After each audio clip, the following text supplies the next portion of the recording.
Hello guys, today I'm going to be taking a look at my 2004 Gerber Ultraflush toilet. This is not a toilet I was expecting to own, but I got this for $25, so I couldn't pass it up. So I found this at a restore. They were selling these, well, selling all toilets for $25 a piece. So I got this in the Mt Vernon, but the Mt Vernon has to be tossed.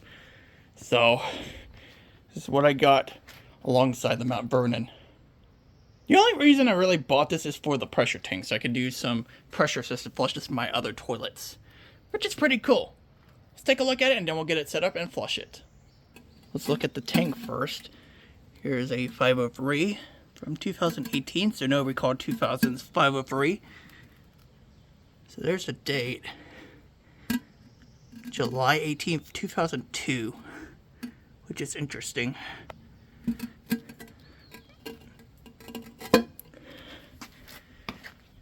Tank lid has absolutely nothing on it. Similar to the Mt Vernon tank lid. Nothing at all. So here's the bowl. Gerber logo is kind of faded.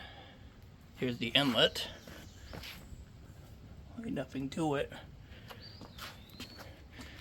Here's the trapway opening.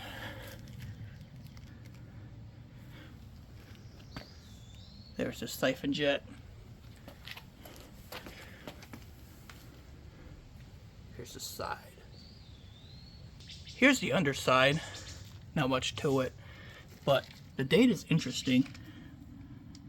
Might be able to see it, kind of. It says March 17th, 2004.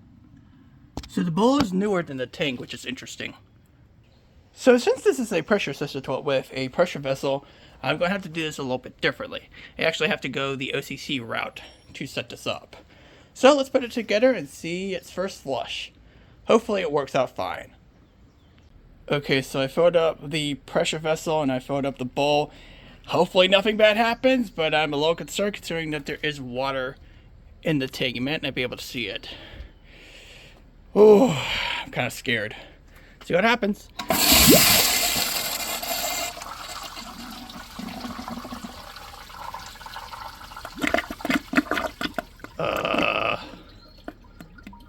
Okay then. That was a fail. Sorry this is very premature, but this is the first time I did something like this. The tank should be full now, or at least the pressure vessel. Let's try that again.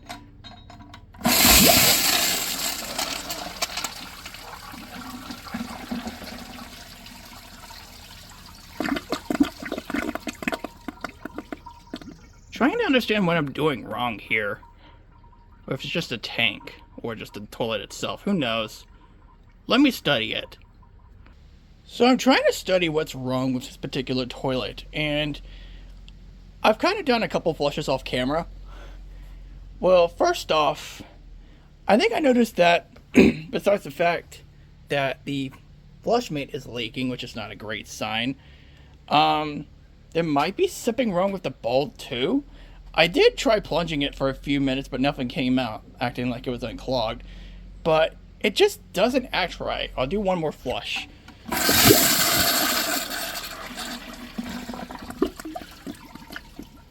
Could it just be a defective bowl? Because every time I flush it out, it just doesn't flush out properly, and it just siphons and gurgles. I don't know what's going on with this. Did I get two double whammy fails from the same restore? Possibly.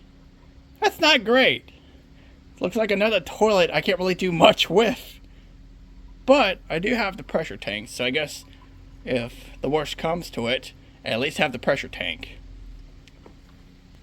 So unless I'm able to fix this toilet, I don't know if there's going to be much else I can do with it. I was going to do unrealistic performance tests as you guys voted for that, but doesn't look like that's possible because something's not right with the bowl. Something I'm going to have to investigate. Maybe it's just a defective bowl, or maybe there's something wrong with the Flushmate, as it is kind of leaking, which is not great. Who knows? But anyways, I hope you guys enjoyed, and I'll see you guys next time.